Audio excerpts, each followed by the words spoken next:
Ẹ káàsán, ẹ káàbọ̀ sí orí ètò wa Chemistry ní èdè Yorùbá.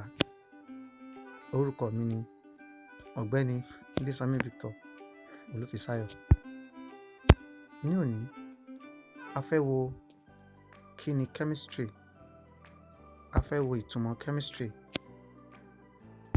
Chemistry jẹ́ ẹ̀ka ìmọ̀ ìjìnlẹ̀ sáyẹ́ǹsì tí a ti ń kọ́ nípa matter, ìbáṣepọ̀ matter pẹ̀lú àyíká rẹ̀ àti àyípadà tí ó máa ń dé bá matter àti àwọn ohun tí ó sodo sínú matter.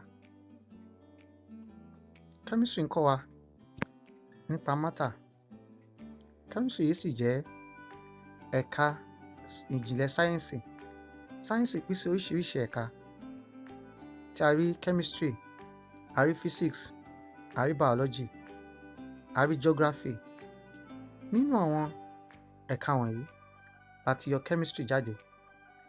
Kí ni chemistry sọ̀rọ̀ nípa rẹ̀ gangan? Ó sọ̀rọ̀ nípa matter. Ó sọ̀rọ̀ nípa ìbáṣepọ̀ tó wà láàrin matter àti àyíká rẹ̀. Fún àpẹẹrẹ, tá a bá mú yìnyín tí a pè ní ice, tá a bá mú kúrò nínú fíríjì tá a gbé sórí iná, a rí pé àyíká matter ti yí padà. A rí pé àyípadà máa dé bá ice tí a mọ̀ ní sí yìnyín, yóò yòrò.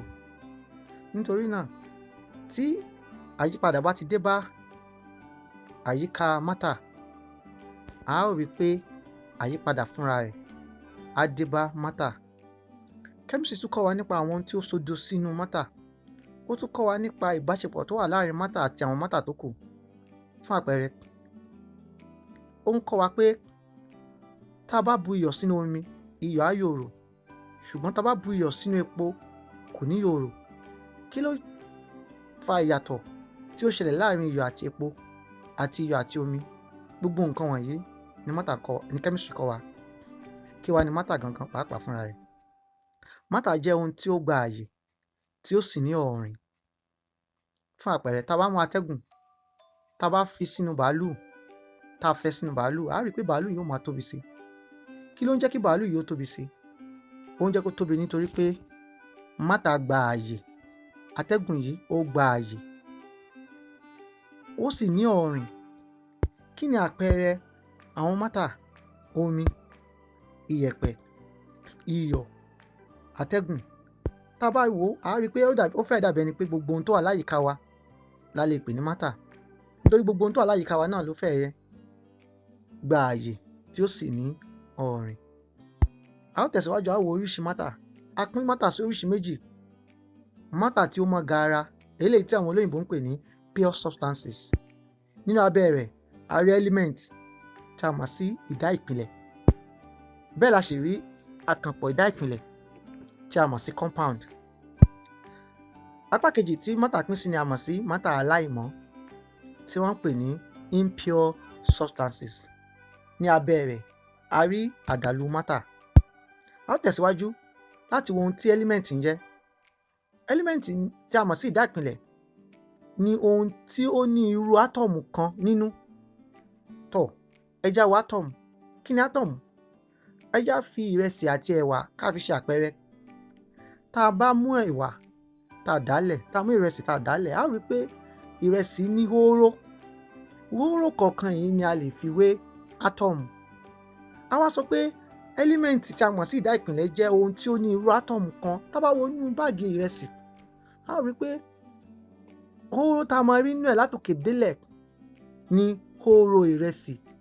Ó túmọ̀ sí pé nínú àpò ìrẹsì hóró kan péré, irú hóró kan péré la rí ńbẹ̀. Hóró yìí ni a mọ̀ sí átọ́ọ̀mù. Tá a bá ti wá wo àpò ìrẹsì, a rí pé hóró tó wà nínú ẹ̀, hóró ìrẹsì ni. Tá a bá wo àpò ẹ̀wà, hóró tó wà nínú ẹ̀, hóró ẹ̀wà ni. Tá a bá ti wá rí báàgì kan tí ó kún fún irú hóró kan náà, a pè ní ẹ́límẹ́ǹtì. Tá a bá ti da ẹ̀wà mọ́ ráìsì, a ti rí pé ìrẹsì àti ẹ̀wà hóró tá a máa rí nínú àpò tá a da ẹ̀wà àti ìrẹsì mọ́, ó ti pé oríṣi méjì. Ìrẹsì wà ńbẹ̀, ẹ̀wà wà ńbẹ̀. Àpò tí a da ẹ̀wà àti ìrẹsì papọ̀, a ò lè pè irú rẹ̀ ní ẹ́límẹ́ǹtì nítorí pé irú hóró méjì tí a dàpọ̀ ló wà ńbẹ̀. Ẹ gbọ́ mi yé o, ìrẹsì ò kì í ṣe ẹ́límẹ́ǹtì, bẹ́ẹ̀ ni ẹ̀wà ò kì í ṣe ẹ́límẹ́ǹtì.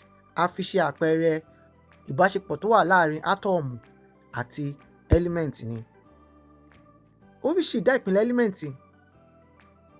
ẹ́límẹ̀ǹtì pín sí oríṣi méjì tí a pè ní mẹ́tà, èyí tí a lè pè ní ìdá ìpìlẹ̀ onírin. Fún àpẹẹrẹ, ìṣù sódà tí a mọ̀ sí sodium, aluminium, irin tí a mọ̀ sí iron, magnesia tí a mọ̀ sí magnesium. Apá kejì tí ìdá ìpìlẹ̀ pín sí ni a mọ̀ sí non-metals. Èyí ni a pè ní ìdá ìpìlẹ̀ aláìnírin. Fún àpẹẹrẹ, atẹ́gùn tí a mọ̀ sí oxygen, òyi ilẹ̀ tí a mọ̀ sí nitrogen, kílórìnì àti súfúrù tí àwọn olóyìnbó ń pè ní sulfur.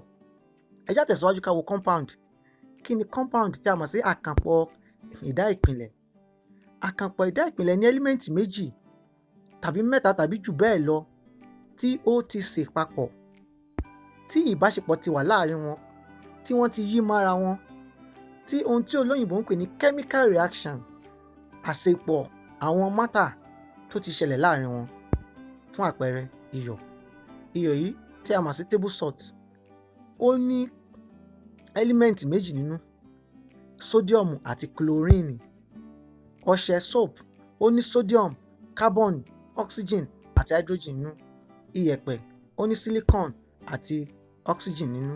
Ògógóró bẹ́ẹ̀ náà ni, ó ní carbon, ó ní oxygen, bẹ́ẹ̀ ni ó sì ní hydrogen nínú. Àdàlù matter tí a pè ní mixture, òun ni àdàlù matter, ó jẹ́ ohun tí a kó pọ̀ tàbí tó kóra wọn jọ pọ̀ ṣùgbọ́n tí wọn kò ṣe papọ̀. Gẹ́gẹ́ bí orúkọ yẹn ṣe jẹ́, àdàlù matter, a kàn dà wọ́n pọ̀ ni, kò sí àṣepọ̀, kò sí ìṣèpọ̀ láàrin àwọn méjèèjì àbí àwọn tó kóra wọn jọ pọ̀. Fún àpẹẹrẹ, ìtọ̀, tá bá wo inú ìtọ̀, a rí pé iyọ̀ wà ńbẹ̀, omi wà ńbẹ̀. A lè yọ iyọ̀ tó wà nínú omi jáde nítorí pé àwọn méjèèjì yìí wọn kò ṣe papọ̀. Omi, iyọ̀, ilẹ̀, a lè pín ilẹ̀ sí oríṣiríṣi. Atẹ́gùn wà nínú ẹ̀, omi wà ńbẹ̀, a lè yọ omi tó wà nínú ilẹ̀ kúrò. Ẹ̀jẹ̀, àwọn wọ̀nyí ni a mọ̀ sí àpẹẹrẹ àdàlù. Ẹ ṣé tí ẹ̀ ń gbọ́ wa.